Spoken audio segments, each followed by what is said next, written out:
రజో తమో గుణాలను ఉద్దీపనం చేసేటువంటి ఆలోచనలు ఎక్కువ శాతం ఉంటాయి గనక, సత్వగుణాన్ని ప్రేరేపించే ఆలోచనలు తక్కువ ఉంటాయి గనక భగవాన్ చెప్తున్నారు, మనస్సుని హృదయంలోకి తీసుకువెళితే నిజానికి అదే భోగం, అదే యోగం, అదే భక్తి, అదే నిశ్చలతత్వం. నిశ్చలత్వం అంటే అచలం కావాలి. మనస్సు ఘనీభవించిన మౌనంలో నుంచి మాటల ప్రవాహం మరలి మరలి ఒక చోట ఆగిపోయినట్లయితే, మాట్లాడటం గనక తగ్గించుకోగలిగితే మౌనం నెమ్మదిగా వెలుగుతుంది. ఆ వెలిగిన మౌనం మనస్సుని దాని స్వస్థానం వైపు నడిపిస్తుంది. ఇది ఒక ఆధ్యాత్మిక ప్రక్రియ, ఇది సాధన. భగవాన్ ఏం చెప్పారు? ఏం చెప్పలేదు కాదు, చెప్పవలసింది చెప్పారు. అధ్యాత్మ మార్గంలో మనస్సు ప్రేరేపితం కావటానికి 3 కారణాలు ఉన్నాయి. అవి మన యందున్నటువంటి సత్వగుణము, రజోగుణము, తమోగుణం. ఈ మూడింటిని ఎట్లా నియంత్రించాలి, కంట్రోల్ ఎలా చేయాలి అంటే భగవద్గీతలో కృష్ణ పరమాత్మ చెప్పాడు, యుక్తాహార విహారస్య. యుక్తమైనటువంటి ఆహారాన్ని తినాలి,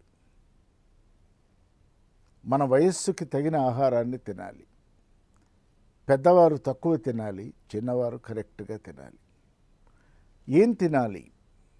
దేని వలన రజోగుణం పెరగదో, దేని వలన తమోగుణం విజృంభించదో, దేని వలన సత్వగుణం పెరుగుతూ వెళుతుందో, రజోతమో గుణాలు తగ్గుతూ వస్తాయో అటువంటి భోజనాన్ని చేయాలి. ఆ భోజనం ఈవేళ ప్రపంచంలో ఆహార వ్యవహారాలు మారిపోయినాయి, విహారాలు ఎప్పుడో మారిపోయినాయి. ఆహార, విహార, వ్యవహార ఈ 3 చాలా ప్రధానమైనవి.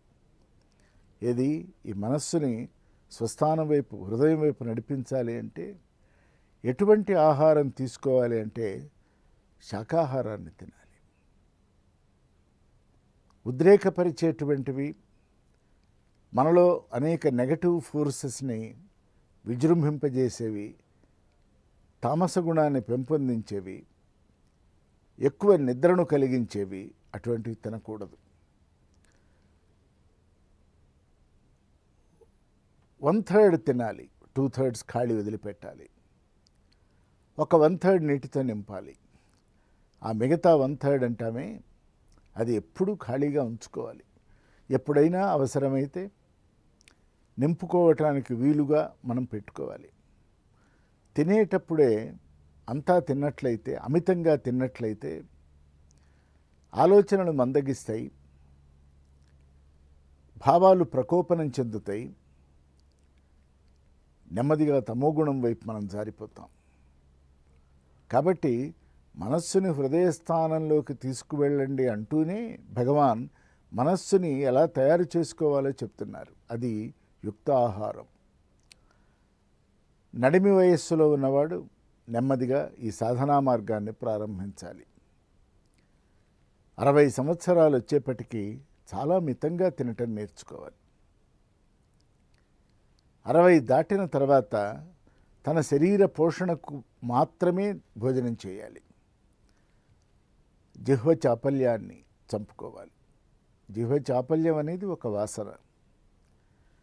దానివలన మనకు తెలియకుండానే రోగాలు పెరుగుతాయి, వ్యాధులు ఏర్పడతాయి. తద్వారా శరీరం బలహీనపడుతుంది. శరీరం బలహీనపడినప్పుడు మనస్సు బలహీనపడుతుంది. ఈ 2 ఏర్పడిన తర్వాత మనం ఆత్మవిచార మార్గం కాదు కదా, భగవంతుడి యొక్క చింతన కూడా తగ్గిపోతుంది. అందుకనే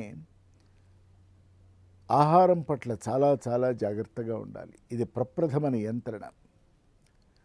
ఎప్పుడైతే సాత్విక గుణాన్ని పెంపొందించేటువంటి ఆహారాన్ని తింటామో అది తొందరగా జీర్ణమవుతుంది, పచనమవుతుంది. తొందరగా జీర్ణమయ్యేటువంటి దానిలో నుంచి అంటే తేలికగా, ఎటువంటి కష్టం లేకుండా జీర్ణమైనటువంటి దానిలో నుంచి ప్రాణం పుడుతున్నది, ఎనర్జీ వస్తుంది. ఆ ప్రాణంలో నుంచి ఒక చక్కటి మనస్సు ఏర్పడుతున్నది. అది మనకి మనస్సు ప్రధానం. ఆ మనస్సు నెమ్మదిగా విజ్ఞానమయ కోశంలోకి వెళ్తున్నది. దానివల్ల ధారణ పెరుగుతున్నది. అనేకమైన విషయాలు గుర్తుంటున్నాయి. దీనికి కారణం మనస్సు నియంత్రించబడటమే. నియంత్రించబడని మనస్సు ఎవరి దగ్గర ఉన్నదో వాడికి ధారణ ఉండదు, రిటెన్షన్ ఉండదు. ఎక్కువ విషయాలు గుర్తుండవు, చాలా త్వరగా మరచిపోతూ ఉంటాడు. అందుకనే యుక్తాహార. ఇక రెండవది యుక్త విహార. మనకి దైనందిన కార్యక్రమాలు చేసుకున్న తర్వాత కొంత సమయం ఎక్కడో మనకి దొరుకుతుంది. నేను 24 గంటలు బిజీగా ఉన్నాను అన్నవాడిని మనం పెద్దగా పట్టించుకోనక్కర్లే. అతనికి సమయపాలనం ఏమిటో, సమయాన్ని ఎట్లా వాడుకోవాలో తెలియనితనం వల్ల 24 గంటలు బిజీగా ఉంటున్నాడు. 8 గంటలు చక్కగా నిద్రపోవాలి.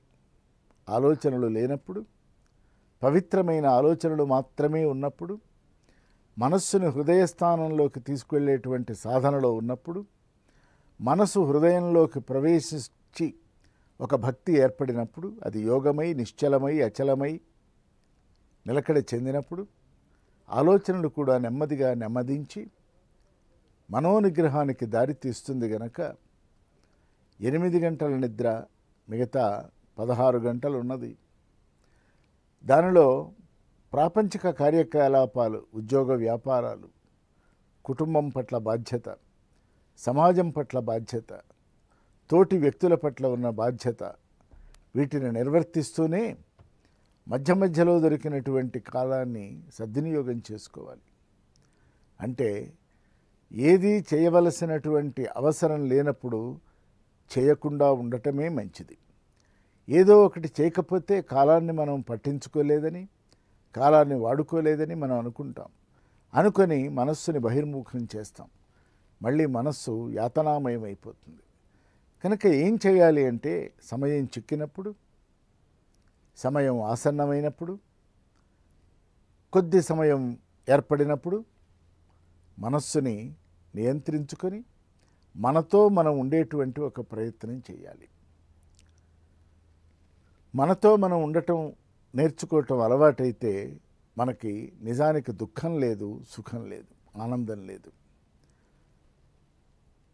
సమస్తము ఆత్మమయంగా గోచరించేటువంటి ఒక భావన నెమ్మదిగా ప్రారంభమయ్యేటువంటి దశ అది. ఈవేళ వేగవంతమైనటువంటి ప్రపంచం ఇది, చాలా వేగవంతం. ఈ వేగవంతమైనటువంటి ప్రపంచంలో మనకి పోటీ కూడా పెరిగింది. మనస్సుకి ఘర్షణ ఎక్కువైంది, లాలస ఎక్కువైంది. లక్ష్య గమ్యాలు షార్ట్ టర్మ్, లాంగ్ టర్మ్ అంటాం, అవి ఎక్కువైపోయినాయి. చేయవలసినది మర్చిపోతున్నాం, చేయనక్కరలేని వాటి కోసం చాలా సమయాన్ని గడుపుతూ ఉన్నాం. మరి ఏం చేయాలి? యుక్త విహారం చేయాలి. ఎక్కడికి వెళ్ళాలో అక్కడికి వెళ్ళాలి. మంచి మాట ఎవరైనా చెప్తే కొంత దూరం వెళ్ళి వినాలి. ఎక్కడో దూరం వెళ్ళి వినటము కాదు, మన మనస్సే ఒక్కోసారి కొన్ని మంచి మాటలు చెప్తుంది. మనం వాటిని వినటం నేర్చుకోవాలి. దేవాలయానికి వెళ్తాం, ప్రదక్షిణలు చేస్తాం, ఓ 3 ఎన్నో. దేవుడికి కొబ్బరికాయ కొడతాం, దండం పెట్టుకుంటాం, నమస్కారం చేసి మళ్ళీ బయటకు వస్తాం. పూజారి మనకు సగభాగం ఇచ్చేస్తాడు. ఇక్కడే ప్రసాదం తీసుకోవాలి అని మనం కాసేపు గుళ్ళో కూర్చొని వెళ్ళాలి అని చెప్తారు దర్శన అనంతరం. ఎందుకు చెప్పారు ఈ మాట? విచారణ చేసినట్లయితే అది యుక్త విహారం. గుడి దాకా వెళ్ళటం విహారం, ప్రదక్షిణ చేయటం విహారం. అసలు యుక్త విహారం ఏమిటి? దర్శన అనంతరం ఒకచోట సంస్థితమై సమస్థితిలో కూర్చొని, తాను కూర్చొని ఉన్నప్పుడు, తన మనస్సుని అంతర్ముఖం చేసుకున్నప్పుడు, తాను అప్పటి వరకు దైవ దర్శనం వలన పొందినటువంటి ఆత్మానుభూతిని నెమరు వేసుకుంటూ, మనసు నిండా ఆ దృశ్యాన్ని, ఆలోచనని నిలబెట్టుకుంటూ కాసేపు ఉండగలిగినట్లయితే ఏమవుతుంది? ధ్వజస్తంభం చిట్ట చివర ఉన్నటువంటి చిరుగంటలు గాలికి అల్లల్లాడినప్పుడు ఒక ధ్వనిని సృష్టిస్తాయి. అంటే గంటలు మోగుతాయి. ఆ గంటలు మోగుతున్న గంటల యొక్క ధ్వనిని మన మనస్సు రికార్డు చేసుకోవాలి. దానికి చిత్తైకాగ్ర స్థితి కావాలి. దానికి నిజానికి బహిరంగ ధ్యానం అన్నాను. దాన్ని కళ్ళు మూసుకోలేదు, తెరిచే ఉంచాం, కానీ కూర్చున్నాం ఒక చోట స్థిమితంగా 2-3 నిమిషాలు కూర్చున్నాం.